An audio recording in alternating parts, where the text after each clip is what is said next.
আসসালামু আলাইকুম, সবাই কেমন আছেন? সবাইকে মহান বিজয় দিবসের শুভেচ্ছা। ৩০ লাখ শহীদের রক্তের বিনিময় ১৯৭১ সালের ১৬ই ডিসেম্বর আমাদের এই দেশ স্বাধীন হয়। সকল বীর মুক্তিযোদ্ধা এবং শহীদদের প্রতি সালাম ও দোয়া রইল তাদের জন্য। আজকে খামারে বিকেলের কাজ করছি মাগরিবের পরে। আসরের পরে এক ভাইকে ডিম ডেলিভারি দিতে গিয়েছিলাম, ওইখান থেকে আসতে আমার প্রায় মাগরিবের পর হয়ে গেছে। তারপর মসজিদ থেকে নামাজ পড়ে আমি খামারে চলে আসলাম। প্রতিদিনই খামারের পর্দাগুলো আসরের পরে লাগিয়ে ফেলি, কিন্তু আজকে ডিম ডেলিভারি দিতে গিয়ে দেরি হয়ে গেল, তাই মাগরিবের নামাজ পড়ে আর দেরি না করে দ্রুত খামারে চলে আসি। এসে লাইটগুলো জ্বালিয়ে দিই, তারপর পর্দাগুলো সুন্দরভাবে লাগাই দিই। খেয়াল করে দেখলাম আমার এখানে একটা খাদ্যের পাত্র পড়ে আছে, যেটা এখন আমার কোনো কাজে লাগতেছে না, তাই পাত্রটা খুলে ফেললাম। আর একটা সুতা দরকার ছিল আমার, পাখির যে একটা কর্নারের পর্দার সুতাটা পরিত্যক্ত হয়ে গেছে, যার কারণে নতুন থেকে একটা সুতা লাগাই দিলাম, যাতে এটা মজবুত থাকে। অনেক সময় পাখি এটাকে ঠুকরা ঠুকরি করি যায় সুতাগুলো নষ্ট করে ফেলে, তাই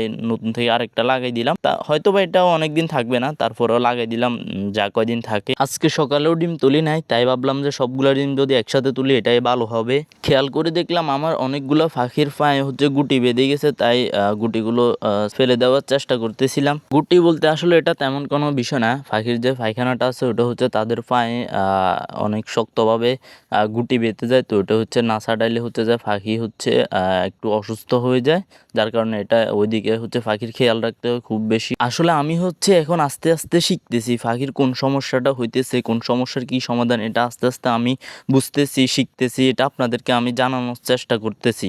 আর খামারে ডিম তোলার সময় সবচাইতে একটা দুঃখজনক বিষয় যে প্রায় সময় আমার সাথে একটা জিনিস হয়, সেটা হলো যে কি আমার পায়ের নিচে ডিমগুলো ফোড়ে ভেঙে যায়। এটা হওয়ার কারণ আমরা যে মেল থেকে কাঠের গুঁড়া যেগুলো আনি, এগুলোর সাথে প্রায় অনেকগুলো ডিমের কালার একই থাকার কারণে এগুলো খেয়াল করা যায় না, তাই অনেক সময় পায়ের নিচে ডিম ফোড়ে ভেঙে যায়, অথবা কোনো সময় কারেন্ট না থাকলে খামারে ঢুকলে ওই সময় এই দুর্ঘটনাটা ঘটে। যাই হোক, এটা কোনো বড় সমস্যা না, একটু খেয়াল করে হাঁটলে এটা হয়। আমি একটু বেখেয়ালে হাঁটা চলা করি, যার কারণে এটা বেশি হয় আমার সাথে। আপনারা অনেকেই আমার কাছে ফাঁকি চাইতেছেন এবং কি আমার কাছে ফাঁকি ফালার পরামর্শ চাইতেছেন। দেখেন, আমি বলতেছি, আমি কিন্তু খামার সম্পর্কে আমার কোনো আইডিয়া নাই, আমি জাস্ট এখন শিখতেছি। এই মুহূর্তে আপনাদেরকে আমি তেমন কোনো ভালো আইডিয়া দিতে পারবো না, অর্থাৎ আমি যদি আরো বেশি শিখতে পারি তখন আপনাদেরকে আমি আইডিয়াটা দিতে পারবো। অনেকগুলো ফাঁকিরে পায়ে গুটি বেঁধে গেছে, আমি এখন দেখতেছি যতটুকু পারতেছি ততটুকু ফেলে দেওয়ার চেষ্টা করতেছি। ইনশাল্লাহ আগামী একদিনের ভিতরে সবগুলো ফাঁকিকে আমি সুস্থ করে তুলবো, সবগুলো ফাঁকির গুটিগুলা ফেলে দেওয়ার চেষ্টা করব। তো আলহামদুলিল্লাহ যতটুকু পারছি আমি সমস্যাটা মোটামুটি দেখে নিলাম। এরপরে দেখলাম যে আমি যে ডিমটা আমার পায়ের নিচে পড়ে ভেঙে গিয়েছিল, ওই ডিমটা ফাঁকিগুলো খেয়ে ফেলতেছে। ওরা সব সময় একটা ডিম যদি ফুটো থাকে তো ওটা পাখি নিজেই নিজের ডিমটা খেয়ে নিবে ওরা। তো আমি আপনাদেরকে আবার বলতেছি, আমার কাছে পাখি সম্বন্ধে তেমন ভালো কোনো আইডিয়া নাই, অর্থাৎ আমি যতটুকু বুঝি ততটুকুই করি। একটা জিনিস মনে রাখতে হবে, সব কাজেরই কিন্তু শেখার বিষয় আছে, আর শেখার কোনো শেষ নাই। ঠিক এখানেও আমার অনেক কিছু শেখার আছে, বীজ ডিম করা, তারপর ডিমগুলো দেখে বাচ্চা ফুটানো, হ্যাচিং করা, ব্রুডিং করা, এরকম অনেক কাজই আছে যেগুলো আমি এখনো করি নাই। তো আল্লাহ তাআলা যেন আমাকে এসব কাজ করারও তৌফিক দান করে।